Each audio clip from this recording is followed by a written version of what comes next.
Amigos, y continuamos con más de nuestro espacio. Tenemos en esta parte de nuestro programa como invitado a Rodrigo Cabezas, quien es economista y profesor universitario, fue ministro de Finanzas y lo saludamos. Rodrigo, buenas tardes, bienvenido. Hola, buenas tardes Maripili, fuerte abrazo amiga. Encantada de saludarte. Queríamos comentar contigo la situación económica de los últimos días en nuestro país.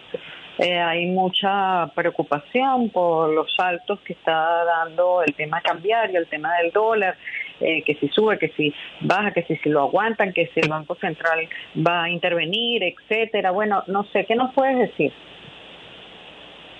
Ok.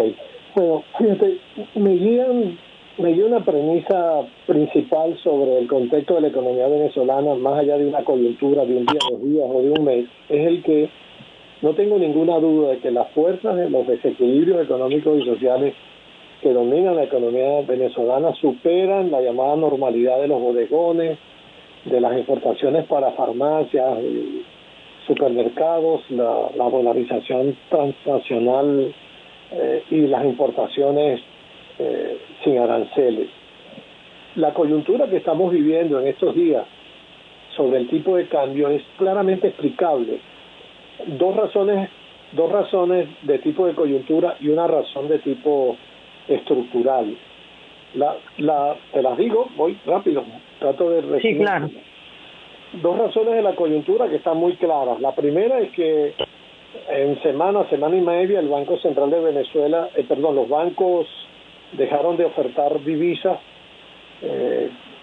por una suspensión de otorgamiento de divisas al mercado del Banco Central de Venezuela, inexplicable. Ellos venían colocando allí 50, 60 millones de dólares semanal, lo dejan de hacer y por tanto hay una demanda, una preocupación en el mercado sobre la demanda de dólares, que es por cierto uno de los desequilibrios más importantes de la economía venezolana. Es decir, que estamos frente a una mayor demanda de dólares en el mercado monetario nacional.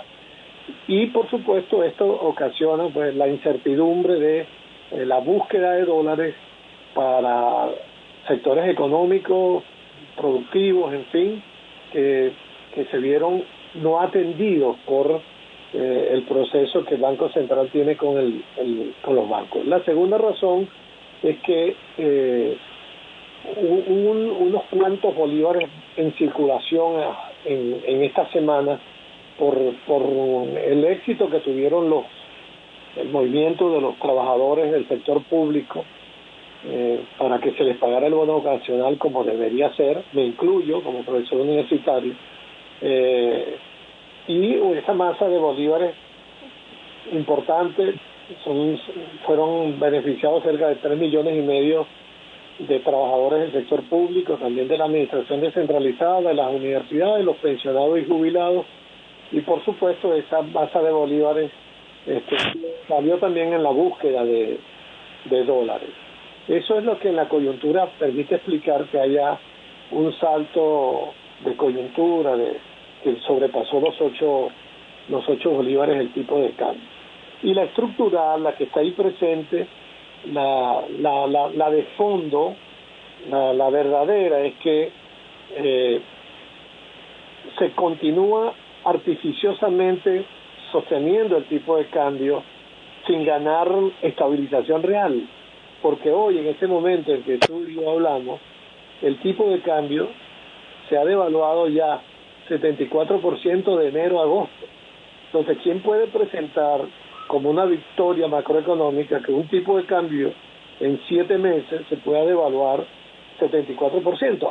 Efectivamente, a julio estaba en 31%, pero esto amenaza con que continúe. ¿Y por qué continúa? Por razones estructurales. Esta es la tercera razón por la que yo veo y observo el comportamiento del tipo de cambio. Número uno, lo hemos discutido muchas veces, Maripili, por acá, cuando hemos conversado, el financiamiento monetario del gasto fiscal y la monetización del déficit fiscal continúa.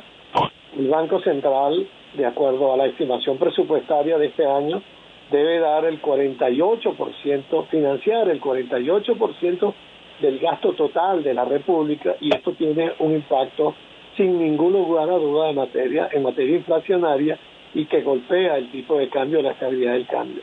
Segundo tema, en lo estructural, el nivel de reservas internacionales de la República no es adecuado, hay una tendencia a la baja, incluso inexplicable desde el punto de vista de flujo monetario, porque este año se supone que hay un ingreso superior de la industria petrolera por razones de precio de petróleo, pero lo que observamos es que las reservas internacionales ya están por debajo de 5.000 millones de dólares, y por supuesto, cuando tú tienes un nivel de reservas internacionales que no es adecuado, no hace sostenible una política de quema de reservas internacionales para sostener el tipo de cambio. Tercera cosa, la instancia o la institución más importante de fuentes de divisa de Venezuela, PDVSA, no se recupera como se había dicho, se mantiene en torno a los 650.000 barriles de producción y quizás 450.000 de exportaciones, y por tanto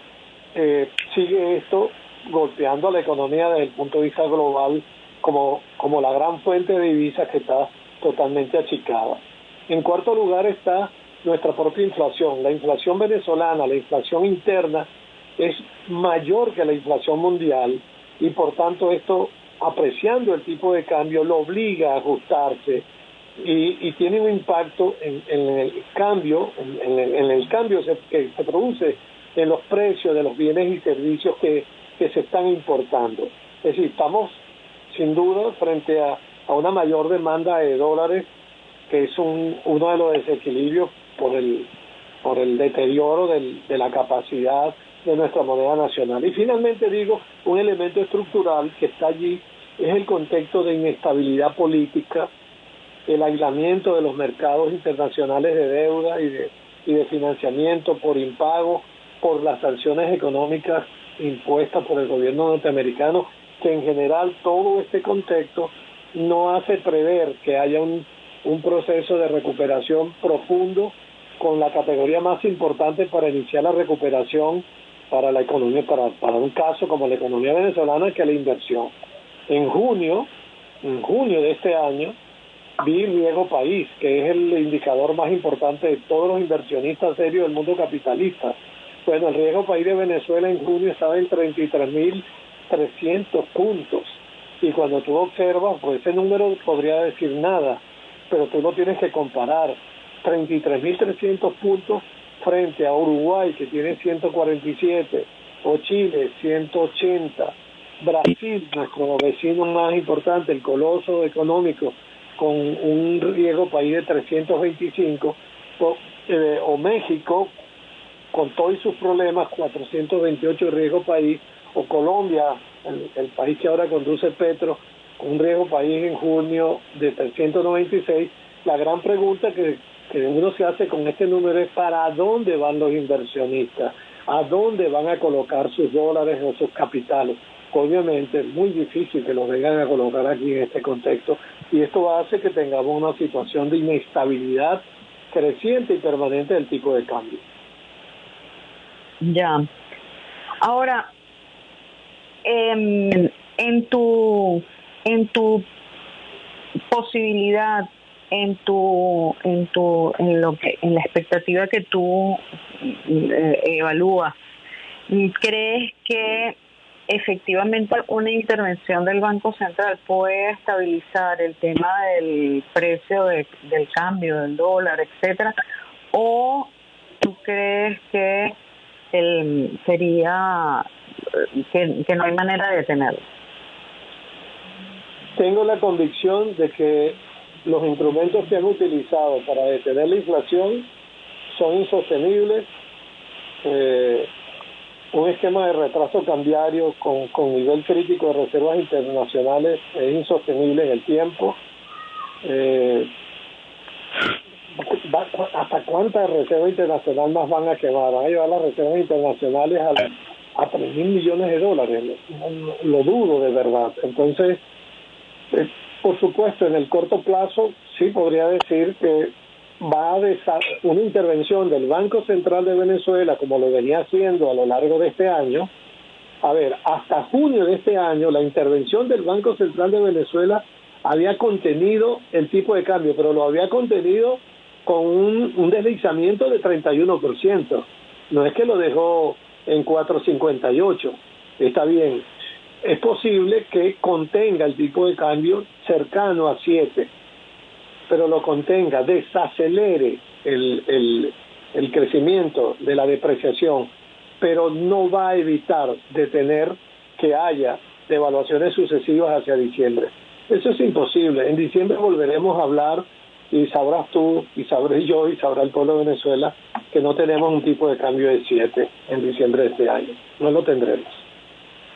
Claro, pero quizá el tema no es si tener un tipo de cambio de 7 o de 6 o lo que sea, sino que la depreciación del bolívar no sea así como los saltos de Yulina Roja, pues. O sea, no es lo mismo que cada día se devalúe, qué sé yo, unos cuantos céntimos, a que de repente de un día para el otro se devalúa el doble. Bueno, entonces previsible, tu comentario es previsible, digamos, podemos acordar que es previsible que el tipo de cambio se depreciará en menor cuantía, pero no dejará de depreciarse. No va a detenerse la devaluación, porque además la economía es un tema sistémico.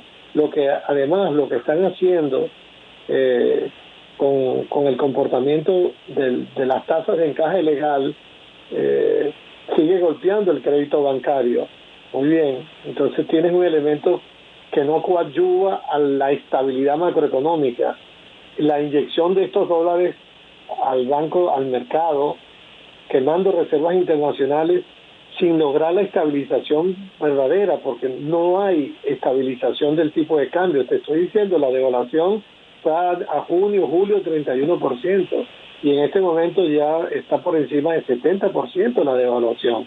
Eso es imposible presentarlo como un éxito, como es imposible presentar como un éxito la dolarización transaccional, cuando la dolarización transaccional lo que significa, lamentablemente, y lo digo sintiéndolo como patriota, como venezolano, la dolarización transaccional significa la derrota de la política monetaria y cambiaria de un gobierno que casi nos tiene al borde de que no tengamos moneda nacional. ¿Y de dónde está todo ese discurso de la soberanía nacional, de la defensa del dólar, en fin?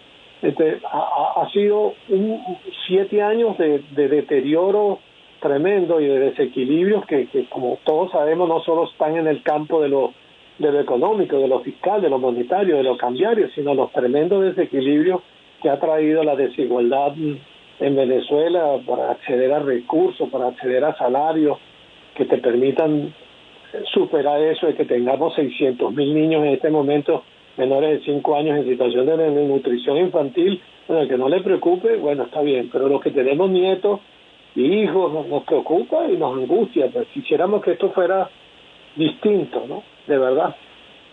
Claro, sí, yo creo que todos quisiéramos eso. Bueno, en todo caso te quiero agradecer, Rodrigo, que hayas estado con nosotros y que nos hayas brindado tu análisis sobre este tema tan importante. Muchas gracias.